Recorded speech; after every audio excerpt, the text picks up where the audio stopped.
Bismillahirrahmanirrahim. Assalamualaikum warahmatullahi wabarakatuh. Untuk video kali ini saya akan menjelaskan mengenai cara analisis senyawa turunan barbiturat.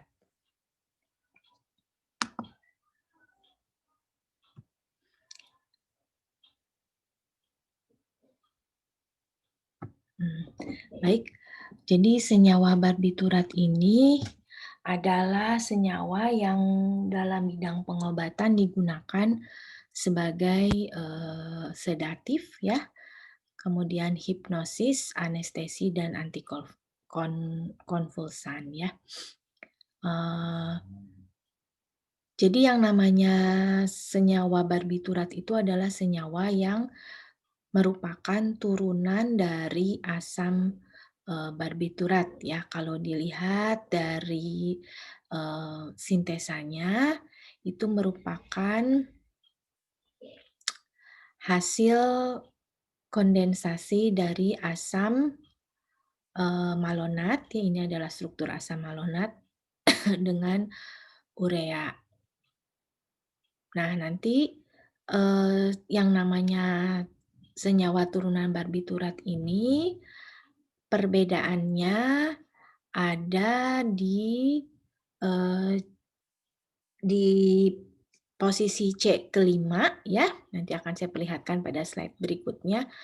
Pada posisi C kelima yaitu di sini ya, kemudian juga kadang-kadang pada posisi metil pertama yaitu di sini ya. Jadi ini C kelima kan ya, N-nya ini 1, 2, 3, 4, 5. Nah, jadi di sini dia bisa berikatan dengan berbagai macam substituen atau bisa juga ini H yang berikatan dengan N di nitrogen ini bisa macam-macam juga ya, bisa bervariasi juga. Kemudian dilihat dari bentuk sediaannya, dia biasanya ada dalam bentuk kapsul dan tablet. Dan yang unik dari senyawa kelompok ini karena ini adalah senyawa sedatif, jadi bisa menimbulkan tenang, efek tenang atau penenang, maka sering disalahgunakan ya. Nah, baik, kita lanjutkan. Nah, yang tadi saya jelaskan, ini rumus umum dari barbiturat. Yang berbeda itu di sebelah mana, di RR-nya ya, yaitu di R yang terikat dengan tadi C yang ada di posisi kelima ya. Kemudian juga bisa pada N di sebelah sini gitu ya. Atau bisa juga O-nya itu berikatan dengan R yang lain di sini.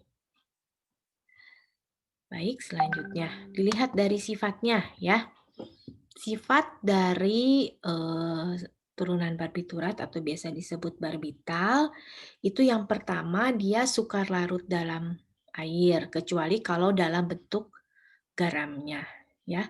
Kemudian yang kedua sifatnya itu asam lemah. Asam lemah itu artinya tidak terdisosiasi semuanya atau terdisosiasi sebagian. Atau ketika dilarutkan di dalam air hanya sebagian yang terionisasi, sebagian masih dalam bentuk utuh ya. Itu yang disebut asam lemah kalau lupa. Nah, kemudian yang ketiga ini berada dalam dua bentuk. Kalau di dalam suasana basah itu dia berbentuk larut air dalam bentuk enol. Tapi kalau dalam bentuk ketok dia tidak larut air, sehingga larutnya itu di dalam kloroform, etil, dan eter. Kalau bingung enol dan ketoknya di sebelah mana, jadi di sini kan dia punya gugus-gugus karbonil ya. Nah, ini yang ini nih, ini bisa membentuk enol. Enol itu berarti O-nya nanti lepas ikatan rangkapnya, nanti dia berikatan dengan H ya menjadi enol. Nah, kalau bentuknya karbonil seperti ini aja ya, itu maka dia bentuknya ketok. Nah, ketok itu tidak larut di dalam air. Kalau dia berubah menjadi OH, di sini toenol sifatnya larut di dalam air. Baik, kemudian kita lanjutkan. Nah, sekarang cara identifikasi barbiturat dengan reaksi kimia itu pakai reaksi apa saja ya. Nah, jadi ada 3 reaksi di sini yang digunakan untuk mengidentifikasi barbiturat.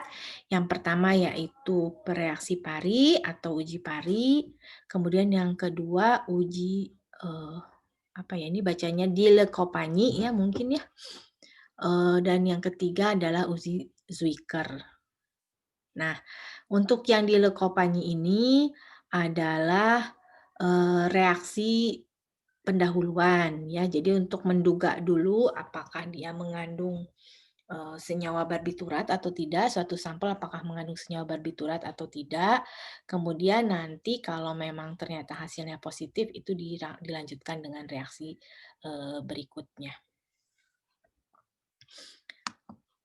Nah, sekarang kita bahas dulu yang pertama ya, yang uji Dielecopagny. Ya, jadi uji Dielecopagny ini apa saja isinya? Jadi dia itu terdiri dari 2 larutan ya. Larutan yang pertama itu isinya adalah kobalt ya. Kobalt asetat tetrahidrat yang dilarutkan di dalam metanol 100% ya, atau metanol absolut, kemudian ditambahkan asam asetat glasial. Kemudian larutan keduanya adalah isopropilamin yang juga dilarutkan di dalam metanol. Nah, jadi kalau misalnya direaksikan dengan Dielecopagny itu biasanya menghasilkan warnanya yaitu adalah ini warna biru ungu ya, warna biru ungu. Nah, jadi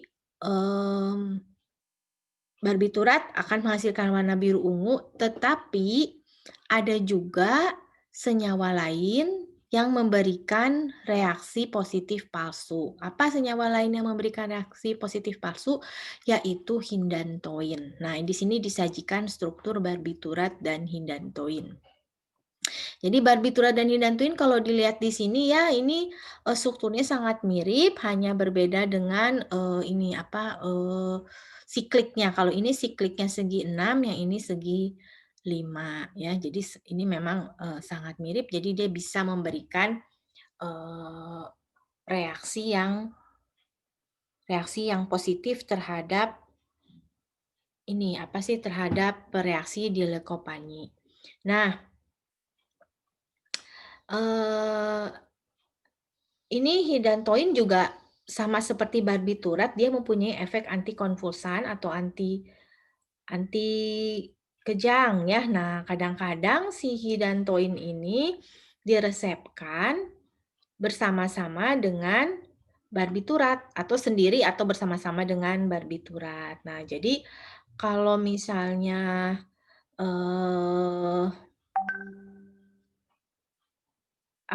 dites itu ya hasilnya hindantoin aja positif, kemudian barbiturat tambah hindantoin ya tentu saja positif ya. Jadi ini bisa menyebabkan positif palsu. Ya, jadi warnanya sama ya. Baik.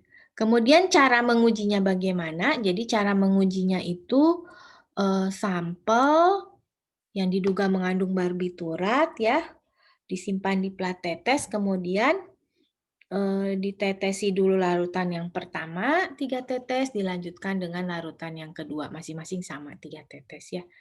Nah, ini hasilnya seperti saya telah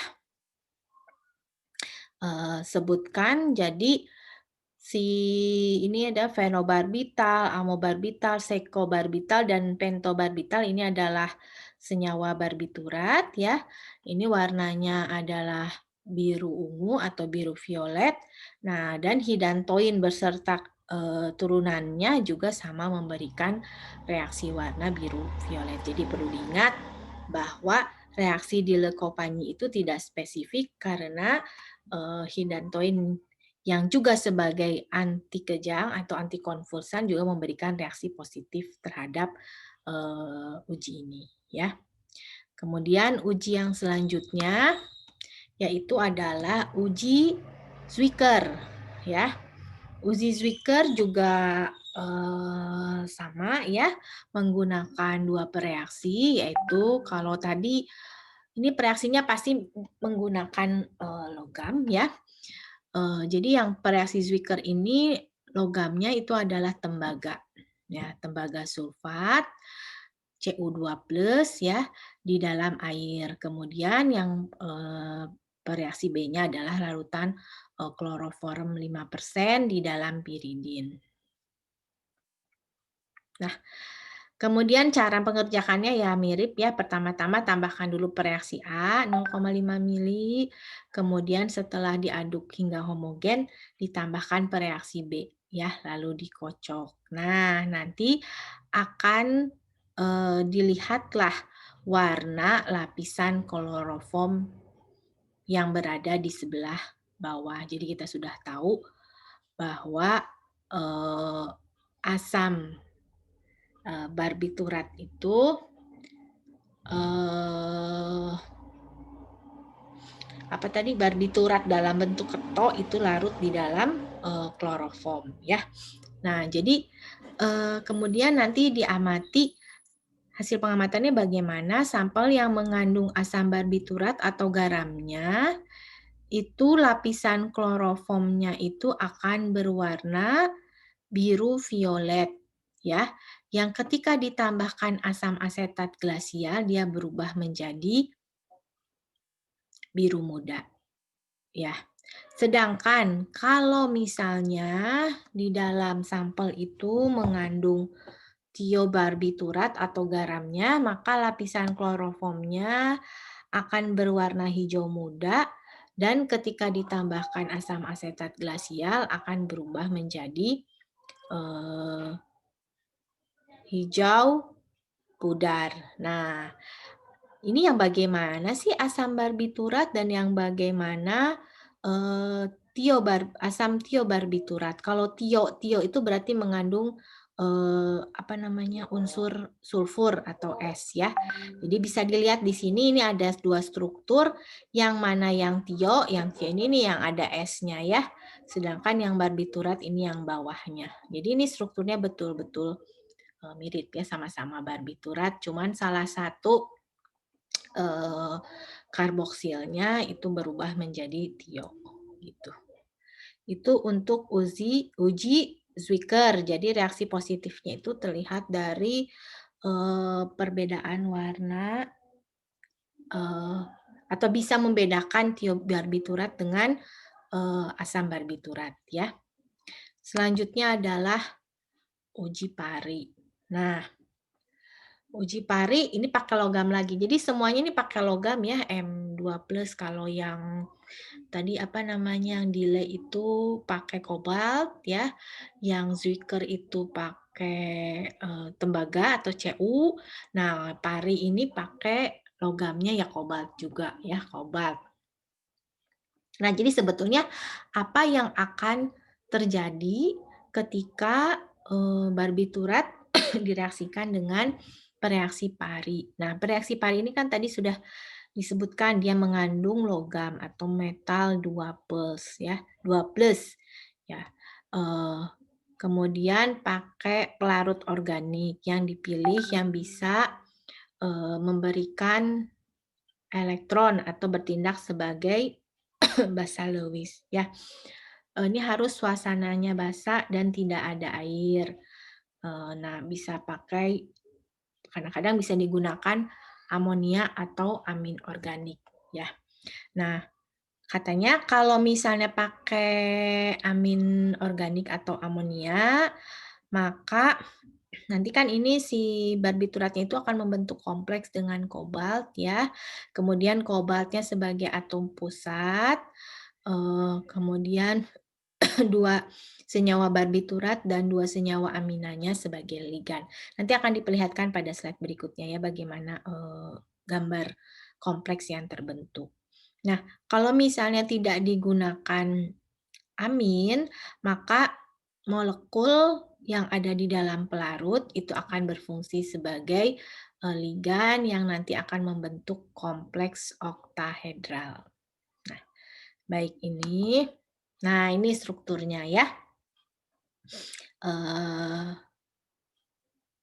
Jadi kalau pakai apa tadi, pakai amin ya, pakai amin, nah bentuknya akan seperti ini. Jadi ini 2 atom karbarbiturat berikatan dengan ini kobal di tengah-tengahnya, kemudian si senyawa aminnya itu juga, memberikan apa tadi, elektron ya, elektron.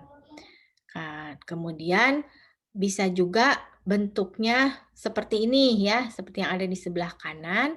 Kalau misalnya, pelarutnya tidak menggunakan amin, misalnya menggunakan air, tetapi selama pelarutnya itu bisa memberikan ion, memberikan elektron, maka tetap bisa terbentuk kompleksnya ya. Jadi nanti si si, solvennya itu misalnya di sini air kan, air juga mengandung elektron bebas, nah elektronnya disumbangkan ke, kobalt ya. Jadi begitu, prinsip reaksi Pari.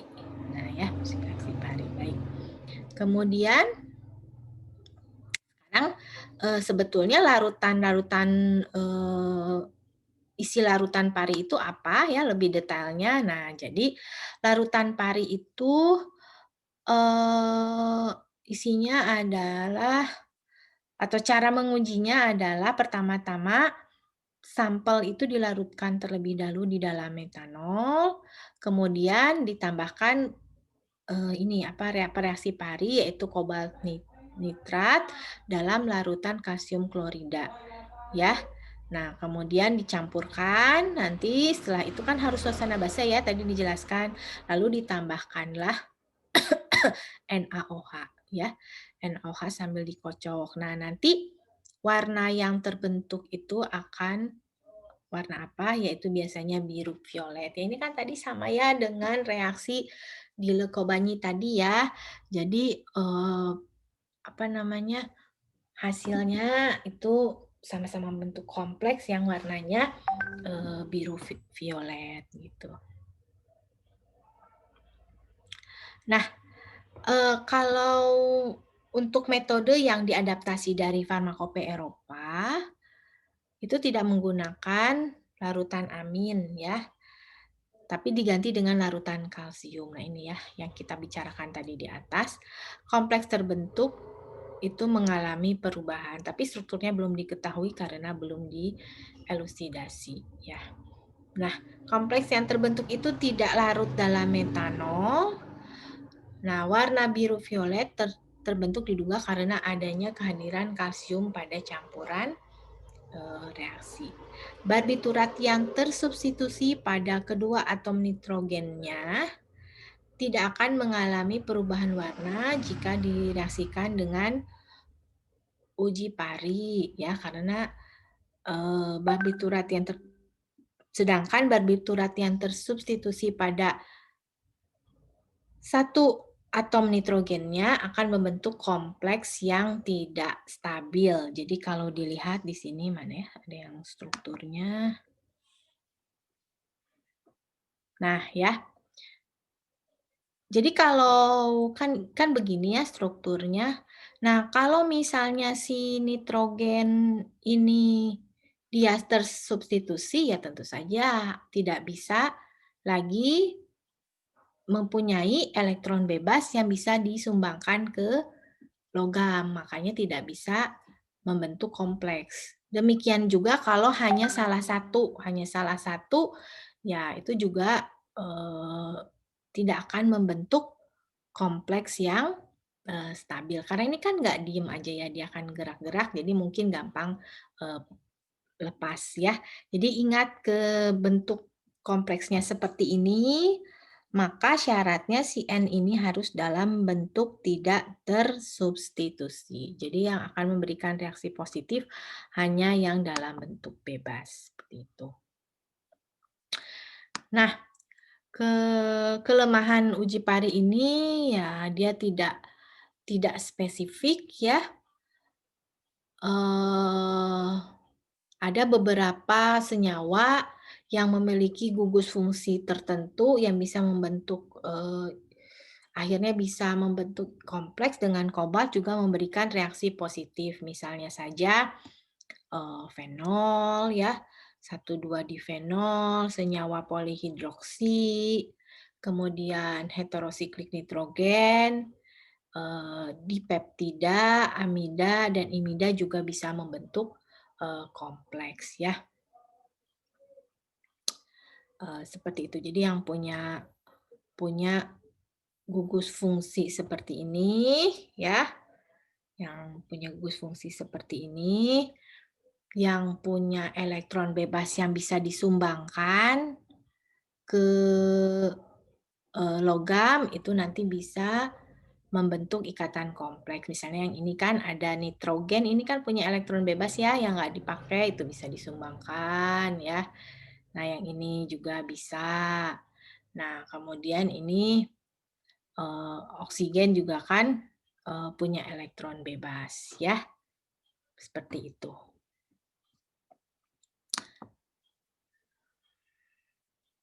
Mmm. Nah, jadi si pereaksi-pereaksi yang tadi itu masih dipakai loh sampai sekarang ya. Digunakannya untuk apa?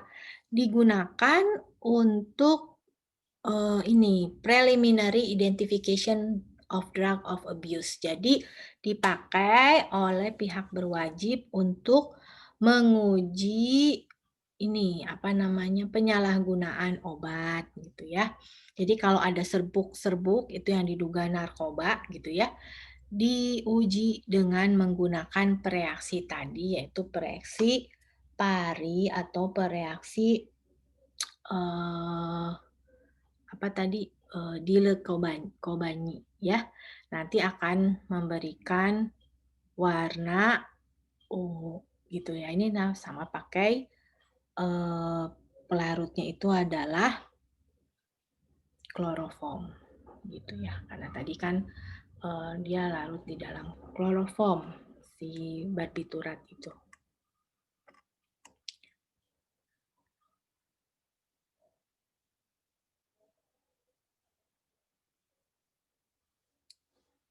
Ya, ini adalah, limit deteksi untuk, eee, berbagai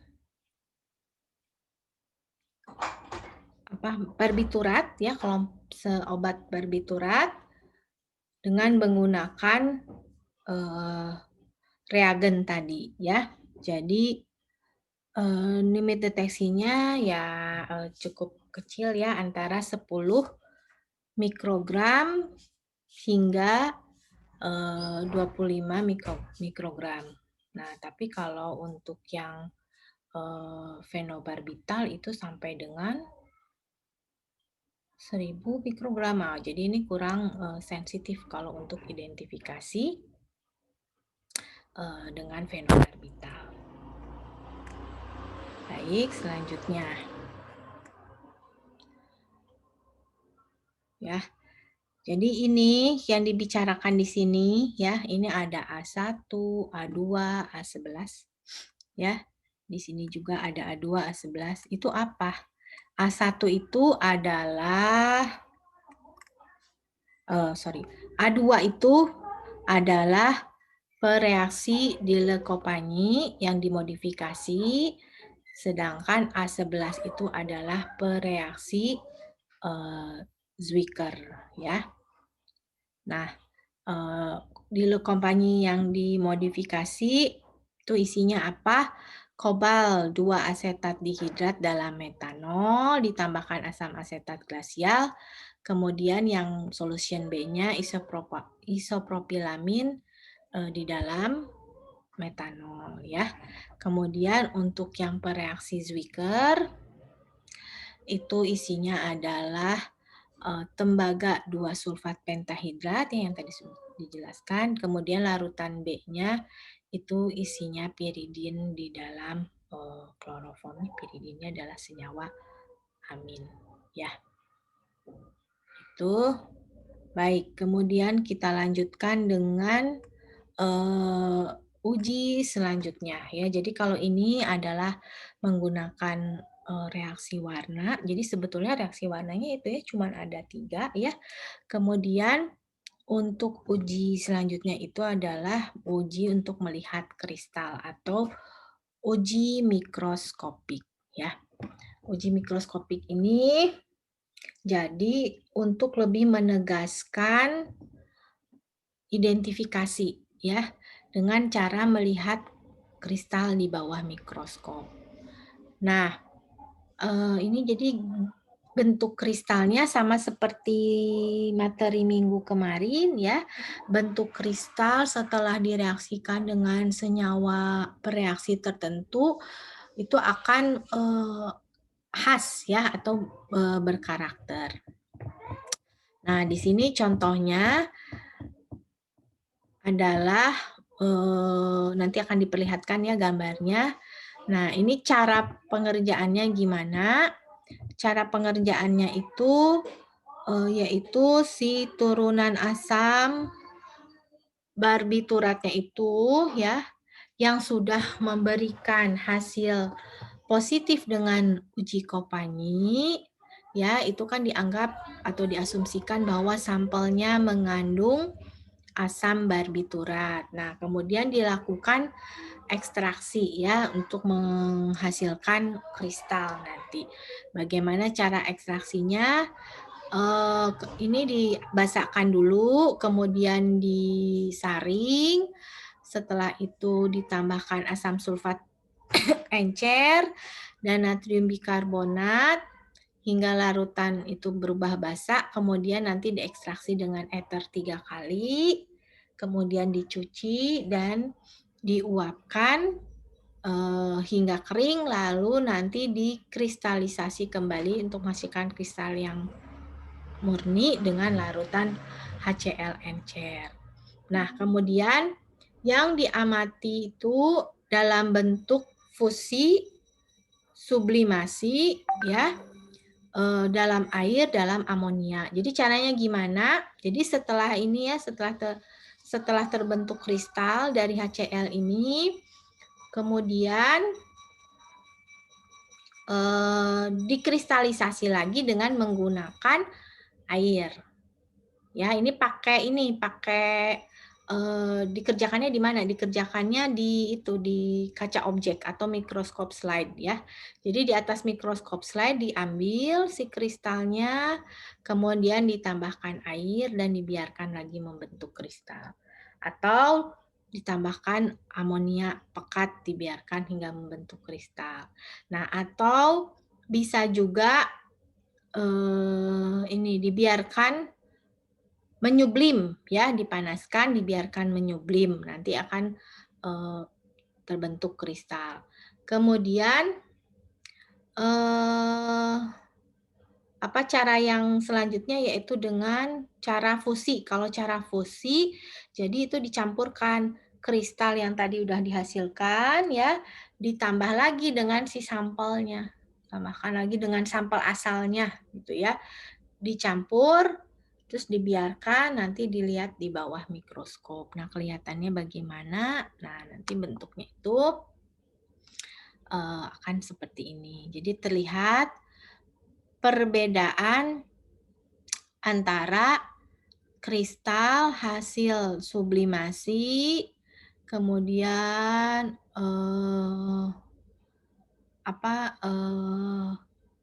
yang dilarutkan di dalam air, yang dilarutkan di dalam amonia, dan yang dicampur dengan ini dengan sampel asalnya.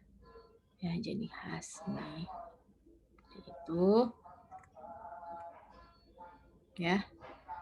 Jadi ini beberapa, ini barbital, ini fenobarbital, ya, pentobarbital. Ini karakteristik kristalnya nanti berbeda seperti itu. ya.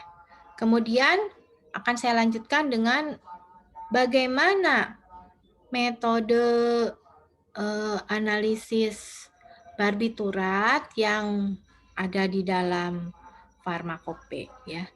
Nah, ini beberapa senyawa barbiturat yang ada di dalam farmakope 5. Nah, di sini ada yang bentuknya murni, ada yang dalam sudah diformulasikan dengan tablet ya, dengan tablet. Nah, di sini cara yang dipakai yaitu dengan menggunakan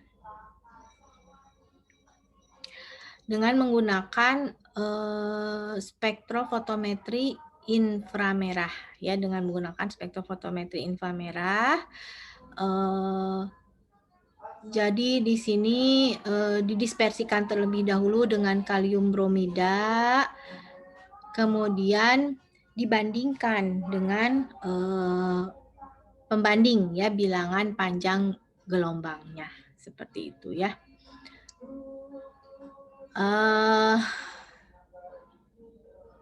Kemudian itu yang pakai inframerah ya, fenobarbital juga sama, pakai metode inframerah ya, sama juga menggunakan pereaksi kalium bromida. Kemudian nanti dibandingkan juga bilangan gelombangnya ya.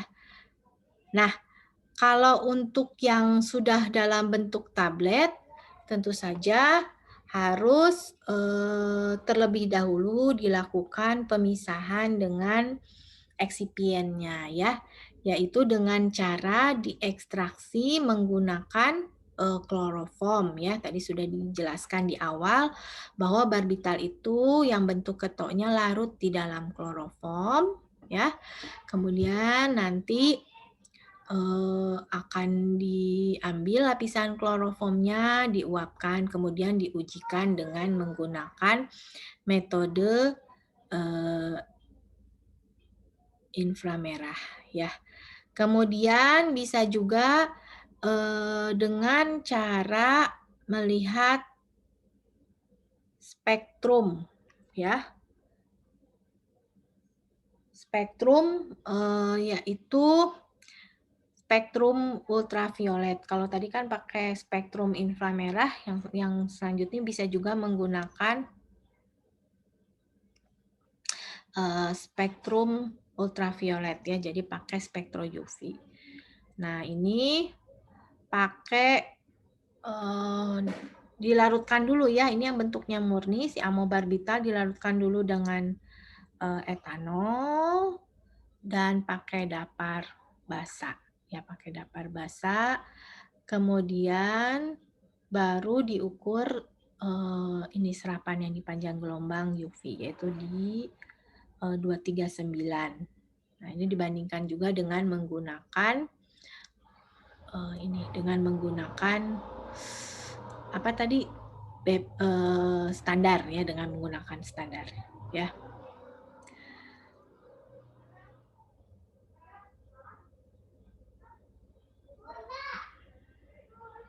Ya. Nah, kemudian untuk amobarbital bisa juga direaksikan dengan NaOH, nanti dia akan menghasilkan amonia. Nah, ini tidak ada ya, tidak dijelaskan pada reaksi yang tadi di awal ya. Tuh, kemudian ya, ini selanjutnya adalah untuk analisis fenobarbital ya, di dalam yang murninya dengan yang injeksinya ya.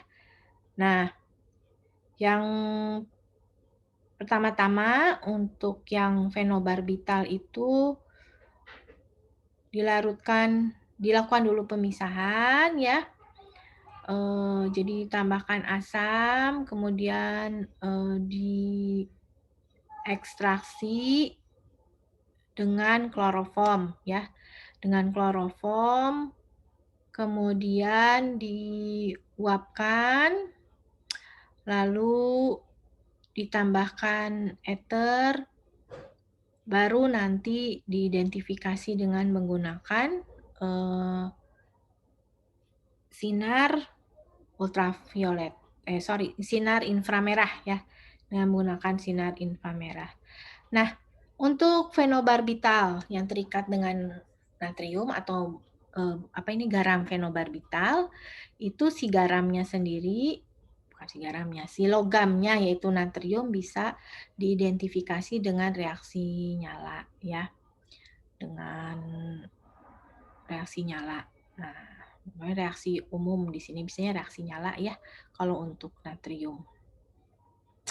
Nah, kemudian kalau untuk yang ini injeksi ya, kalau injeksi itu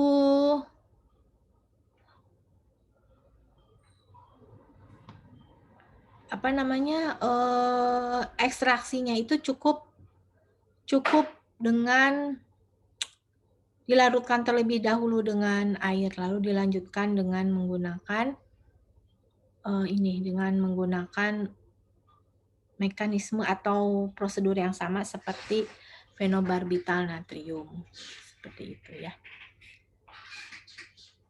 Ya, itu ya. Jadi ringkasannya untuk identifikasi barbital itu bisa menggunakan 3 reaksi kimia, yaitu reaksi, pari di Lecompagnie dan dengan reaksi Zwicker ya, semuanya menggunakan logam. Untuk pari dan di Lecompagnie menggunakan logam kobalt, sedangkan untuk Zwicker menggunakan logam tembaga atau Cu. Kemudian tadi bisa juga identifikasinya itu dengan menggunakan pengamatan kristal ya. Nah, sedangkan untuk yang tercantum di farmakope itu menggunakan spektroskopi inframerah ya. Mungkin itu saja untuk materi perkuliahan kali ini. Jika ada pertanyaan, silahkan ditulis di forum atau nanti bisa ditanyakan ketika Zoom meeting. Terima kasih. Assalamualaikum warahmatullahi wabarakatuh.